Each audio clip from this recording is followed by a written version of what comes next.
अग्रिमा के जाने के बाद अर्जुन अथर्व, कुंज और हेनरी के साथ अपनी गाड़ी से वहां से ऑफिस के लिए निकल जाता है। अथर्व को भी कोई दिक्कत नहीं थी क्योंकि वो अपनी खाली वक्त में हमेशा अर्जुन की मदद करता था। कुंज ने उसे आज के प्रोजेक्ट की समस्या के बारे में बता दिया था तो अथर्व भी साथ जाने के लिए तैयार हो गया। अथर्व गाड़ी में बैठे हुए और कुंज अब तो खुश हो, 10 दिन की छुट्टी जो मिल गई। कुंज खुशी से, हाँ सर, आज मैं चैन की सांस नींद सो पाऊंगा, वरना तो तन्वी ने मेरा जीना हराम कर रखा था। अथर्व, तन्वी? कुंज, हाँ सर, वो मेरी मंगेतर का नाम तन्वी। अथर्व उसे चिढ़ाने के अंदाज में, तो शर्मा क्यों रहे हो? कुंज झिझकते हुए, क्या सर आप भी? फिर अथर्व अर्जुन से बोला, वैसे अर्जुन, अभी जो लड़की मिली थी वो कैसी लगी तुझे? अर्जुन अपनी भौहें चढ़ाकर, कैसी लगी मतलब? अथर्व, मतलब तेरे लिए एकदम परफेक्ट थी। देखा कैसे उसने बस 2 मिनट में अपनी बात मनवा ली तुझसे। नहीं तो हम सब बोल बोल कर थक चुके थे कि कुंज को 10 दिन की छुट्टी दे दे। ऐसी ही लड़की तेरे साथ जिंदगी काट सकती है, वरना तो अर्जुन अपने सपाट भाव से, उसने तेरी मदद के बदले में ये मांगा था तो इसलिए हाँ की है, वरना अर्जुन सब अपने हिसाब से करता है। अथर्व अफसोस करते हुए बोला, यार बस उसकी शक्ल नहीं देख पाया। अगर पता चल जाता ना कि कुंज की सुंदर है तो पक्का तेरे रिश्ते की बात कर लेता मैं। Arjun, shut up Atharva. रिश्ते की बात सुनते ही अर्जुन के मन में उस पंचायत वाली लड़की यानी अग्रिमा का ख्याल आ गया। उस पंचायत से आने के बाद से अर्जुन को मजाक में भी किसी लड़की का जिक्र पसंद नहीं आता था। जाने क्यों अर्जुन उनसे सब खत्म करने के बाद भी आगे नहीं बढ़ पा रहा था। उसके मन में मलाल सा था एक। कभी कभी उसे लगता था कि वो उस लड़की के साथ गलत कर रहा है, क्योंकि जो कुछ भी 21 साल पहले हुआ उसमें अगर अर्जुन की कोई गलती नहीं थी तो उस लड़की की भी कोई गलती नहीं थी। पर ये बात वो किसी के भी सामने मानने को तैयार नहीं था। वो उस लड़की को अपनाना नहीं चाहता था और उसके लिए उसे कुछ तो कारण सबको बताना ही था कि शायद उसके लिए ही उसने उस दिन गुस्से और इल्जामों का सहारा लिया था। पर उस लड़की ने उसके हर बार को ध्वस्त कर दिया था। ना ही उसने अर्जुन को मनाने की कोशिश की, ना मुआवजे में कुछ मांगा और ना ही ये सब जग जाहिर करके कोई हमदर्दी लेने की कोशिश की। अर्जुन को कोई बहाना नहीं मिल रहा उसे गलत साबित करने का। वो ना उसका नाम जानता था न शक्ल, फिर भी वो अर्जुन के दिल और दिमाग पर छाई हुई थी। अपने ख्यालों से उसका ध्यान टूटा जब उसे कुंज की आवाज़ सुनाई दी। कुंज अथर्व से कह रहा था, सर सुंदर तो बहुत थी वो। ये सुनकर अर्जुन अपनी आंखें छोटी करके बोला, तुम्हें कैसे पता? कुंज हड़बड़ा कर बोला, सर मैं जब उससे हॉस्पिटल में मिला था तब उसका चेहरा ढका हुआ नहीं था। अथर्व, वैसे एक बात तो है अर्जुन, लड़की थी बहुत अलग, मतलब मांगा अभी तो क्या? कुंज, सही कह रहे हैं अथर्व सर आप, वरना आजकल की लड़कियां तो मुझे तो शक है सर कि उसने अर्जुन सर को पहचाना ही नहीं होगा। अथर्व, हाँ ये डाउट तो मुझे भी है, वरना अर्जुन को देखकर लड़कियों के रिएक्शन थोड़े खतरनाक ही होते हैं। और अथर्व लड़कियों की आवाज़ निकालते हुए बोला, oh my God Arjun Pratap Singh, I can't believe. कुछ को तो मैंने बेहोश होने की नौटंकी तक करते देखा है, पर इस लड़की ने तो हम दोनों को एक साथ देखकर भी कुछ खास रिएक्ट नहीं किया। हेनरी ने ये बात तो है अथर्व सर, नहीं तो अगर कोई और लड़की होती तो तुरंत अपना दुपट्टा खोलकर मेकअप शुरू कर देती, और अगर मांगती भी तो अर्जुन सर के साथ लंच या डिनर डेट। अथर्व उसकी बात पर हामी भरते हुए बोला, हाँ पर ये खड़ूस ये कुंज की छुट्टी के लिए तो मान गया, पर लड़की के साथ डेट के लिए नेवर। अर्जुन, अब तुम लोग ये सब बकवास बंद करो ताकि मैं अपने काम पर फोकस कर सकूं। अथर्व काम काम, बस पूरा दिन काम, या फिर गुस्सा और मार कुटाई? अर्जुन ने अपनी नज़रों से ही अथर्व से पूछा। कब की मैंने मार कुटाई अथर्व? मैं कुछ दिन शहर से बाहर था तो तुझे क्या लगा कि तुझे कुछ पता नहीं लगेगा? वो वीडियो मेरे साथ दो सब घरवाले भी देख चुके हैं। अर्जुन सो वाट? अथर्व ये सुनते ही भड़कते हुए बोला, तुझे उस लड़के को खुद मारने की क्या ज़रूरत थी? मुझे तो ये समझ नहीं आ रहा कि ये सब तुझे खुद ही करना होता है तो why are you paying Henry?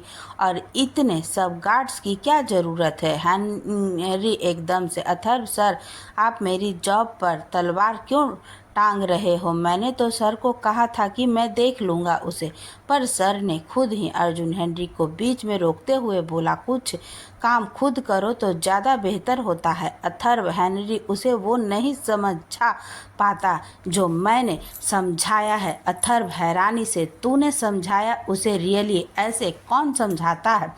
Atharva Arjun attitude से, मैं और वैसे भी उसे इसी तरह समझाना था। उसने ना सिर्फ अनन्या के साथ बदतमीजी की बल्कि मेरे ऑफिस में आकर बहुत बकवास भी कर रहा था वो।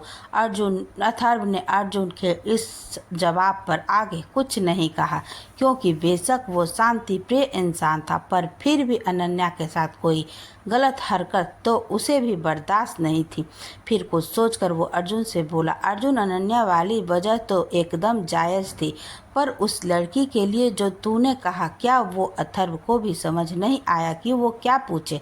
पर अर्जुन उसके बिना कहे ही उसका सवाल समझ गया था। वो अथर्व की ओर देखते हुए बोला, चाहे कोई रिश्ता हो या ना हो, पर किसी लड़की के बारे में गलत मैं नहीं सुन सकता। ये रिश्ता मानना या ना मानना मेरा और उस लड़की का अपना फैसला है, और इसके बारे में बोलने का किसी और का कोई हक नहीं है, और गलत बोलने का तो बिल्कुल भी नहीं।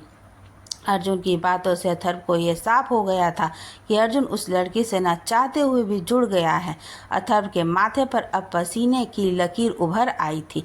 अपने भाई को जानता था वो आगे चलकर ये बात अर्जुन की जिंदगी के हर फैसले में अड़चन बन सकती है, पर उसने अभी अर्जुन से कोई बात न करते हुए इस बात को यही खत्म करना समझा। जितना इस बात का जिक्र चलता अर्जुन की समस्या उतनी ही बढ़ती जाती।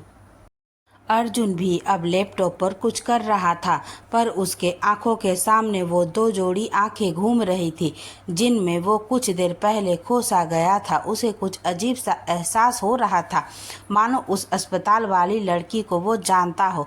जब उसने उस लड़की को कोहनी से पकड़कर गिरने से बचाया था तो वो एहसास भी अलग ही था। अर्जुन आज से पहले जाने कितनी लड़कियों से मिला था, उसकी कितनी ही खूबसूरत से खूबसूरत दोस्त भी थी, पर ऐसा तो पहले कभी किसी के साथ महसूस नहीं हुआ। उन आँखों की कशिश वो अर्जुन को अब तक महसूस हो रही थी। वो नाजुक सी नर्म कलाई, अपनी सख्त हथेली में उसका स्पर्श अब तक अपनी मौजूदगी महसूस करवा रहा था। अर्जुन का मन अपने प्रोजेक्ट में चल रही समस्या के चलते पहले ही अशांत था, और उस लड़की के स्पर्श ने उसे और भी बेचैन कर दिया था। कुछ देर बाद उसने अपनी आंखें बंद की और अपना सिर पीछे सीट पर टिका लिया। उसके दिमाग में हलचल सी मची थी। कभी उस पंचायत वाली लड़की का ख्याल आ रहा तो कभी अपनी हथेली पर आज मिली उस लड़की का स्पर्श उसे बेचैन कर रहा था। फिर उसे ज़बरदस्ती अपना ध्यान हटाकर अपने प्रोजेक्ट की समस्या का हल सोचने पर लगा दिया। थोड़ी देर बाद उसने कुछ सोचकर कार चलाते हुए हेनरी से कहा, हेनरी, गाड़ी घर की तरफ ले लो। बाकी सब ने ये सुनते ही हैरानी से अर्जुन की तरफ देखा तो अर्जुन ने आंखों के इशारों से ही पूछा, क्या? अथर्व ने हल्के से गुस्से और चिढ़ के साथ कहा, एक तो ये आंखों से गोली मारना बंद कर, जुबान पर जीएसटी नहीं लगा है। अर्जुन इरिटेट होते हुए बोला, ऐसे घूर क्यों रहे हो? अथर्व, प्रोजेक्ट पर कुछ इशू चल रहा है ना, तो हमें ऑफिस चलना चाहिए ना, घर क्यों? अर्जुन अपनी आंखें फिर से बंद करते हुए बोला, ऐसे इशू को सॉल्व करने की ही सैलरी मैं अपने स्टाफ को देता हूँ। मुझे एक सॉल्यूशन समझ में आया है अब मैं अपनी टीम को शाम तक का वक्त दे रहा हूँ कि वो अपने हिसाब से इस इशू को सॉल्व करे। मुझे लगता है कि अब टीम का एक टेस्ट भी ही जाना चाहिए, कम से कम सैलरी के साथ तो इंसाफ हो। अथर्व हंसकर, चलो हेनरी, न सही बाकी स्टाफ के लिए तो मुझे समझ आया कि तूने उन्हें काम के लिए रखा है। अर्जुन और अथर्व घर पहुंचे तो आनंदी जी उन्हें देखते ही बोली, अरे तुम दोनों एक साथ, और वो भी इतनी जल्दी, सब ठीक है ना? अर्जुन, हाँ माँ, सब ठीक है। दादू दादी कहाँ है? आनंदी जी, दादी अपने कमरे में आराम कर रही है और तुम्हारे दादू के कोई दोस्त आए हैं, वो उनके साथ बाहर वाले रूम में है। अर्जुन, ओके माँ, मैं कुंज के साथ अपने स्टडी रूम में हूँ, प्लीज़ कॉफ़ी भिजवा दीजिए। अथर्व, मैं भी फ्रेश होकर आता हूँ माँ। अपने स्टडी रूम में काम कर रहे अर्जुन को कुछ अजीब सा महसूस हो रहा था। उस लड़की से मिलने के बाद से जिस बेचैनी ने घेर लिया था, उससे वो अपना पीछा नहीं छुड़ा पा रहा था, जिस वजह से वो काम पर भी पूरा ध्यान नहीं लगा पा रहा था। उसने गुस्से से अपना लैपटॉप एक तेज कटाक की आवाज़ के साथ बंद कर दिया तो कुंज बेचारा घबरा गया। उसे समझ ही नहीं आता था कि उसके बॉस को किस बात पर गुस्सा आता है। कब अभी तो कुछ ऐसा हुआ भी नहीं। उसने हिम्मत करके अर्जुन से पूछा, सर क्या हुआ? अर्जुन कुछ कहता उससे पहले ही एक नौकर ने आकर उसे बताया कि अर्जुन को उसकी दादाजी ने बुलाया है। अर्जुन अपना सिर झटक कर स्टडी रूम से बाहर चला गया और कुंज ने एक राहत भरी सांस ली। वहीं दूसरी तरफ अग्रिमा अस्पताल से तो चली आई थी, पर ज़्यादा दूर नहीं जा पाई थी। कुछ दूर जाते ही उसके हाथ पैर और शरीर ने जवाब दे दिया था। उसका पूरा बदन काँप रहा था। उसने स्कूटी को सड़क के किनारे लगाया और खुद अपना सिर पकड़कर फुटपाथ पर बैठ गई। बार बार उसे सिर्फ अर्जुन की आवाज़ सुनाई दे रही थी, अब हमारे बीच कोई लेन देन नहीं है। वो ये पहले से जानती थी कि उसके बीच कोई लेन देन नहीं है, पर यही बात आज अर्जुन के मुंह से सुनकर उसकी पीड़ा बढ़ गई थी। जिस इंसान से मिलने का ख्वाब भी उसे सपना लगता था, वो आज उससे रूबरू भी हुआ, तो ये बताने के लिए कि अब उसके बीच कोई लेन देन नहीं है। उसके दिल में उठ रहे दर्द की अब कोई इंतहा नहीं बची थी। उसे ऐसा लग रहा था कि इस भरी दुनिया में वो बिल्कुल अकेली है। हाँ, उसके साथ उसके दादा, पापा और भाई थे, पर क्या वो आज का वाकया उन्हें बता सकती थी? नहीं, कोई नहीं था उसकी ज़िंदगी में जिससे वो ये बातें कह पाती। अर्जुन ने उसकी कलाई को जिस जगह से थामा था, उसने खुद को एक बार उसी जगह छू कर देखा। फिर से एक सिहरन सी दौड़ गई पूरे शरीर में, हाथ के रोए खड़े हो गए। वो भट्ठी जो अर्जुन के छूने पर जली थी, वो अब तक भी उनके जहन में सुलग रही थी। कुछ देर वो ऐसे ही बैठी रही तो एक राह चलते आदमी ने उससे आकर पूछा कि क्या वो ठीक है, कुछ मदद चाहिए। उसकी बात सुनकर अग्रिमा को भान हुआ कि वो किस हालत में है और कहाँ है। उसे अपनी हालत पर हंसी भी आई, पर साथ ही आंखों में पानी भी झिलमिलाने लगा। तेरी प्यास मुझे समुंदर जितनी है और तेरे हिस्से तो एक बूंद भी नहीं। उसने उस अनजान आदमी का खैर खबर पूछने के लिए धन्यवाद किया और वहां से सीधे मंदिर चली गई। भगवान की मूर्ति के सामने बैठकर मन ही मन उससे सवाल पूछने लगी, पर कोई जवाब न पाकर उसका दर्द अब आंखों से अपने आप बहने लगा। मन को शांत करने के लिए वो महामृत्युंजय जाप करने लगी। उसकी आवाज़ की शिद्दत मंदिर में खड़ा हर शख्स महसूस कर पा रहा था। ओम हौम जूम सः ओम भूर्भुवस्सुः ओम त्र्यंबकम यजामहे सुगंधिं पुष्टिवर्धनम् उर्वारुकमिवर्धना मामृतम् ओम स्वं भूम ओम भूम ओम स्व स्व। शास्त्रों के अनुसार इस मंत्र का जाप करने से मरते हुए व्यक्ति को भी जीवन दान मिल सकता है। पूरे 108 बार मंत्र का जाप करने के बाद उसका मन कुछ शांत हुआ। उसने आंखें खोली तो देखा कि मंदिर में मौजूद सब लोग उसे ही देख रहे थे। वो एक पल को झिझकी, पर फिर उसने सब लोगों की तरफ देख अपने हाथ जोड़ दिए और फिर से भगवान के चरणों में नतमस्तक हो गई। पुजारी जी उसके पास आकर बोले, बेटा आप जितनी अच्छी आरती गाती हो, मंत्र तो उससे भी अच्छे से पढ़ा आपने। वो बस फीका सा मुस्कुरा कर रह गई। दिल जुड़े बिना ही टूट गए, हाथ मिले बिना ही छूट गए, कि लिखे ने लेख किस्मत ने बार बार रौंद अखिया, तैनु जो ना देख सकिया, खोले आए आज कुदरत ने, कटा मैं की वे दिन, तेरी सोह तेरे बिन मैं तो जिया ना मारा, क्षण से जो टूटे कोई सपना, जग सुना सुना लागे, जग सुना सुना लागे, कोई रहे न जब अपना, जग सुना सुना लागे, जग सुना सुना लागे, जग सुना सुना है तो ये क्यों होता है, जब ये दिल रोता है, रोए सिसक सिसक के हवाएं, जग सुना लागे, क्षण से जो टूटे कोई सपना, जग सुना सुना लागे, जग सुना सुना लागे, कोई रहे न जब अपना, जग सुना सुना लागे, जग सुना सुना लागे रे, सुना लागे रे, रूठी रूठी सारी रातें, फीके फीके सारे दिन,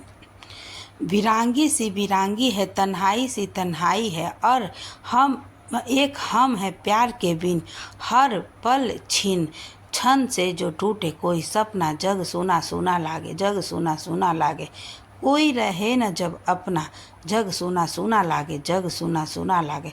पत्थरों की इस नगरी में पत्थर चेहरे पत्थर दिल, फिरता है मारा मारा क्यों राहों में तू आवारा, यहाँ न होगा कुछ हासिल मेरे दिल, क्षण से जो टूटे कोई सपना, जग सुना सुना लागे, जग सुना सुना लागे, कोई रहे न जब अपना, जग सुना सुना लागे, जग सुना सुना लागे है, तो ये क्यों होता है जब ये दिल रोता है, रोए सिसक सिसक के हवाएं, जग सुना सुना लागे, क्षण से जो टूटे कोई सपना, जग सुना सुना लागे, जग सुना सुना लागे, कोई रहे न जब अपना, जग सुना सुना लागे, जग सुना सुना लागे रे।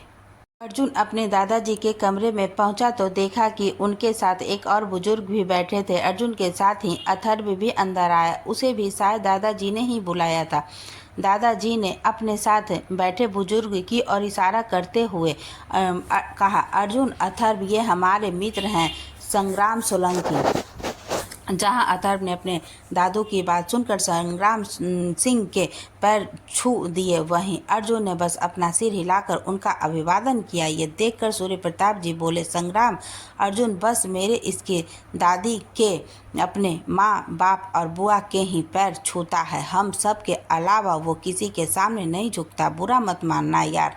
संग्राम सोलंकी मुस्कुराते हुए बोले, अरे नहीं नहीं, इसमें बुरा मानने जैसा कुछ नहीं है। तभी दादाजी ने कमरे में एक तरफ बैठी एक तकरीबन 22-23 साल की लड़की को देखकर कहा, अर्जुन ये संग्राम की पोती है नितिच्छा सोलंकी, और नितिच्छा बेटा ये हमारे पोते हैं अर्जुन और अथर्व। अथर्व और अर्जुन ने उसे देखकर औपचारिक तौर पर मुस्कुरा दिया, तो बदले में उसने भी खुश होकर उन दोनों को हेलो कहा और बोली, इन्हें कौन नहीं जानता दादाजी। दादाजी ने अर्जुन और अथर्व को अपने पास बैठने को कहा तो अथर्व जल्दी से कुछ बहाना बनाकर वहां से निकल गया। अर्जुन को अब मजबूरन वहां बैठना पड़ा। अर्जुन ने जाते हुए अथर्व को घूरा तो उसने आंख मारते हुए बत्ती सी दिखा दी और कमरे से बाहर निकल गया।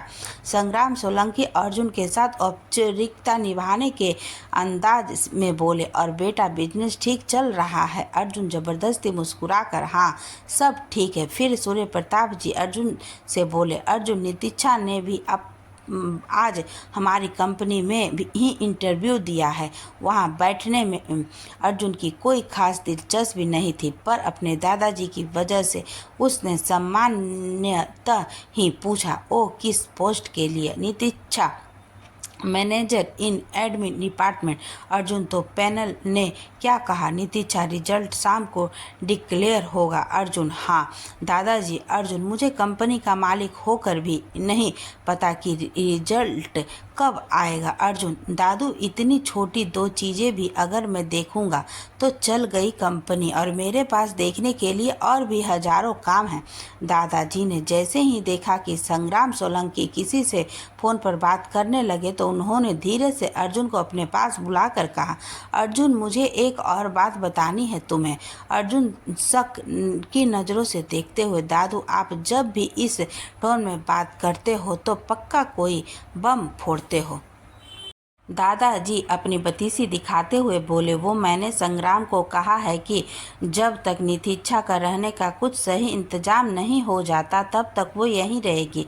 ये सुनते ही अर्जुन की भौहें सिकुड़ गई, पर संग्राम सोलंकी के सामने वो अपने दादाजी की बात काटना नहीं चाहता था, तो वो कैसे भी करके अपना गुस्सा पी गया और बेबसी में अपना सिर हिला दिया। दादाजी पहले ही जानते थे कि अर्जुन आसानी से ये बात नहीं मानेगा, इसलिए उन्होंने अपना दाव लगाया, जो बिल्कुल सफल हुआ। शाम को रिजल्ट आया तो पता चला कि नितिच्छा को प्रताप ग्रुप में नौकरी मिल गई और वो वहीं रुक गई थी। सूर्य प्रताप जी ने आज संग्राम सोलंकी को भी वहीं रोक लिया था। अब तक अजय प्रताप जी भी ऑफिस से घर आ गए थे। अजय जी की अभिषेक सोलंकी संग्राम सोलंकी का बेटा से कुछ खास बनती नहीं थी। वो संग्राम सोलंकी को भी कुछ खास पसंद नहीं करते थे। वो मन से संग्राम जी से मिले और फिर अपने कमरे में चले गए। रात के खाने के बाद अथर्व ने स्टडी रूम जाकर अर्जुन को बुलाया तो दोनों भाई एक साथ खाना खाने जा रहे थे। जब वो दोनों दादाजी के कमरे के सामने से निकलने लगे तो अंदर से आ रही अजय जी की हल्की सी तेज आवाज़ सुनकर वो रुक गए और दादाजी के कमरे की ओर चल दिए। दोनों कमरे में गए तो सुना कि दादाजी अजय जी से कह रहे थे, अजय, संग्राम ने हमारी उस वक्त मदद की थी जब हमें कहीं से भी मदद की उम्मीद नहीं थी। मुझे पता है तुम अपनी मेज की वजह से बोल रहे हो, पर उसने हमारा तो कोई नुकसान नहीं किया है ना। अजय जी, बाबूजी, आप समझ नहीं रहे हैं। अनिमेश और संग्राम काका, इन्हें बस अपने फायदे से मतलब है। ये दोनों एक ही जैसे हैं। सूर्य प्रताप जी, हर कोई अपना फायदा देखता है अजय, पर ये मत भूलो कि जब हमें ज़रूरत थी तब संग्राम ने मदद की थी। अर्जुन उनके बीच को बढ़ती टकरार को रोकते हुए अजय जी से बोला, डैड, इट्स ओके। अगर आपको कुछ डाउट है तो हम थोड़ा ज़्यादा केयरफुल रहेंगे, और वैसे भी हम उनके साथ कोई बिजनेस डील थोड़ी ना कर रहे हैं। 8-10 दिन वो लड़की यहाँ रहेगी, बस मैं खुद उसके रहने का बंदोबस्त कर दूंगा। अथर्व हो गया मैटर सॉर्ट आउट। अब आप लोग ये हॉट टॉक बंद कीजिए और डिनर के लिए चलिए। I am hungry. कुछ देर बाद सब डिनर पर थे। संग्राम जी और नितिच्छा भी वहीं मौजूद थे।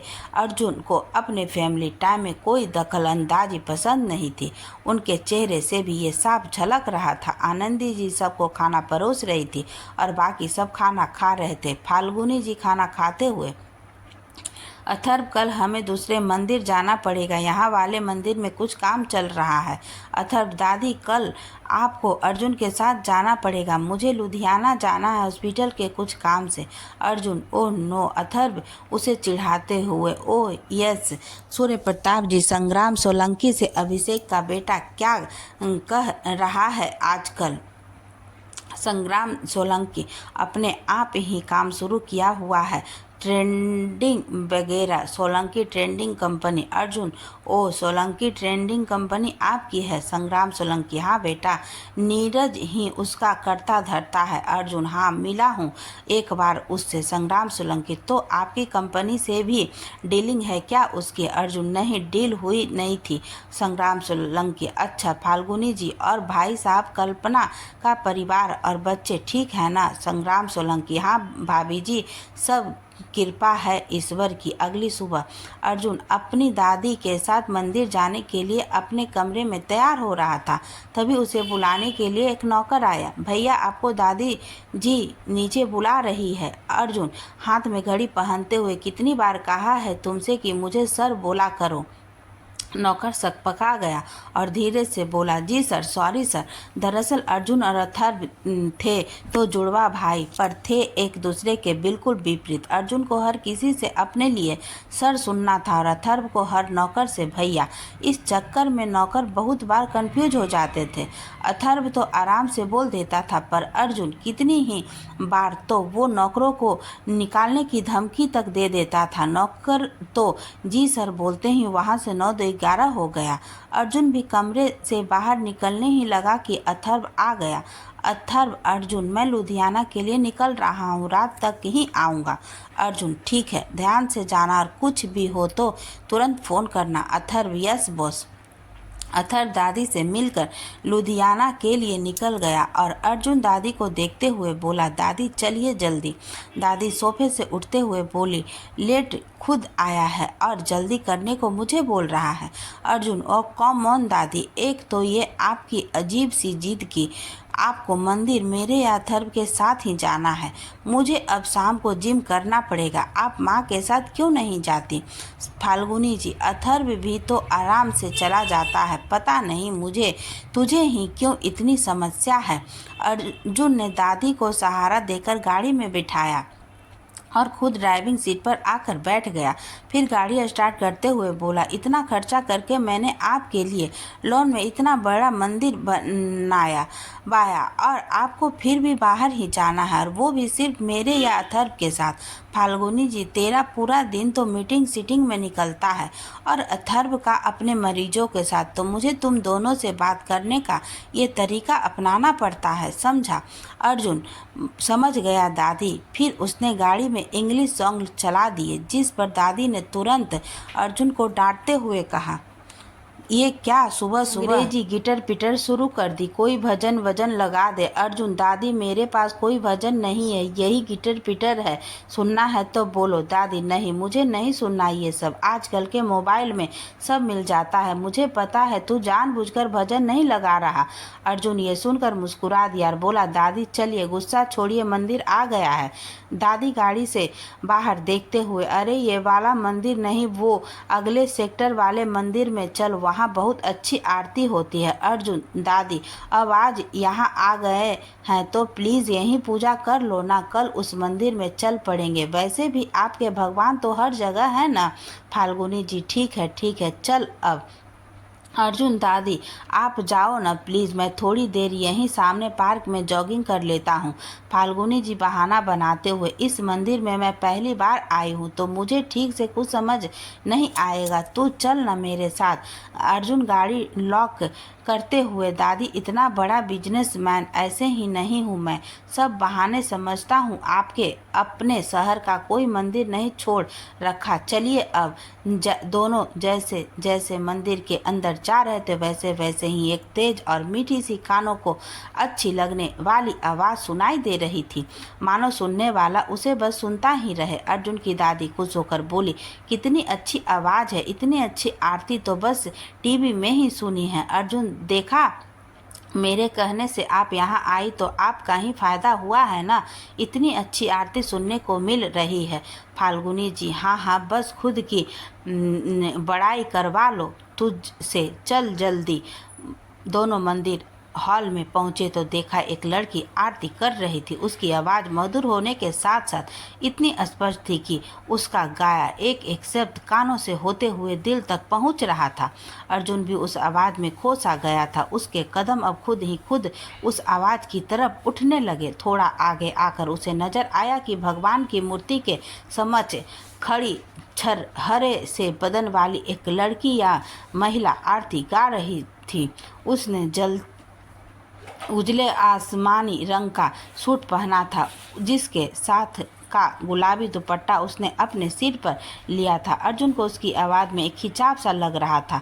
उसने एक दो कदम और आगे बढ़ाए, पर फिर वो अचानक ही रुक गया। उसके माथे पर अब कुछ लकीरें उभर आई थी। उसने अपने कदम वापस लिए और तेजी से चलकर मंदिर हॉल से बाहर आ गया। वो जाना तो बिल्कुल बाहर चाहता था, पर दादी के अकेले होने के ख्याल से उसे रोक दिया। उसके बावजूद भी वो उतनी दूर जरूर आ गया था कि वो अब कोई आवाज़ सुनाई नहीं दे रही थी। उसने जाकर गाड़ी में से पानी की बोतल निकाली और खुद के चेहरे पर छींटे मारने लगा। उसे इस वक्त खुद पर बहुत गुस्सा आ रहा था। ये सब क्या हो रहा है मेरे साथ? मेरे दिमाग से काबू क्यों छूट रहा है? नहीं, अर्जुन प्रताप सिंह हूँ मैं, कोई कमज़ोर इंसान नहीं। मैं दूसरों के दिमाग को काबू करता हूँ। कोई मेरे दिमाग से खेलने की कोशिश करे, ये मुझे हरगिज़ पसंद नहीं। जो मुझे पसंद नहीं उसका मेरी ज़िंदगी में या मेरे जहन में कोई काम नहीं। पहले वो पंचायत वाली लड़की, फिर वो कल अस्पताल वाली लड़की और ये मंदिर वाली लड़की, ये सब मेरे दिमाग में जगह बनाती जा रही है। मेरी ज़िंदगी में आज कोई लड़की मेरे ख्यालों में भी जगह नहीं बना पाई, कुछ पल के लिए भी नहीं। और अब ऐसा लग रहा है कि मुझे हर लड़की पसंद आ रही हो, पर ऐसा हो कैसे सकता है? ओहो, मुझे अपना ध्यान इन सब से हटाना होगा। अब मैं ये सब नहीं सोचने वाला। अर्जुन की परेशानी तो बहुत बड़ी थी, पर वो कहाँ जानता था कि अगर किसी के दिल में आपके लिए सच्ची भावनाएं हो तो आप खुद ही चुंबक की भांति उसकी तरह खींचे चले जाते हो। वो कहा जानता था कि उसे अपनी तरफ खींचने वाले ये तीनों लड़कियां दरअसल एक ही लड़की है, अग्रिमा अर्जुन प्रताप सिंह। वो लड़की जिसने बचपन से लेकर आज तक अपनी प्रार्थनाओं में अर्जुन की ज़िंदगी, अर्जुन की खुशियां ही मांगी है। उसने अपनी पूरी ज़िंदगी अर्जुन के नाम ही कर दी है। फिर भगवान इतना निर्दय भी तो नहीं हो सकता ना कि जब अग्रिमा सामने आए तो अर्जुन को कोई फर्क भी ना पड़े। बस इसलिए शायद अर्जुन को अग्रिमा का हर रूप पसंद आ रहा था। पंचायत में अग्रिमा का व्यवहार, हॉस्पिटल में अग्रिमा के मदद के बदले ही स्वार्थी न होना और मंदिर में उसकी आवाज़, उसकी सादगी। पंचायत वाले किस्से से पहले अर्जुन ने अपने लिए हमेशा एक ऐसी लड़की सोची थी जो मॉडर्न हो, जिसमें उसके जैसे ही एटीट्यूड हो, जो आप उसके साथ न सिर्फ देखने में अच्छी लगे बल्कि उसके कामकाज में भी हाथ बटाए। उसने कभी नहीं सोचा था कि उसे मंदिर में सिर पर दुपट्टा लिए कोई लड़की पसंद आ जाएगी। ये कुछ केमिकल लोचा ही होता है हमारे शरीर या दिल में कि किसी इंसान को देखकर ही हमें अच्छा महसूस होने लगता है, उसे अपनी ज़िंदगी में लाने का मन करने लगता है या खुद उसके पीछे चले जाने का। हमारे देश में इतनी शादियां सिर्फ लड़के या लड़की के एक बार मिलने पर तय हो जाती है। सामान्यतः किसी को पहली बार देखकर ही प्यार हो जाता है।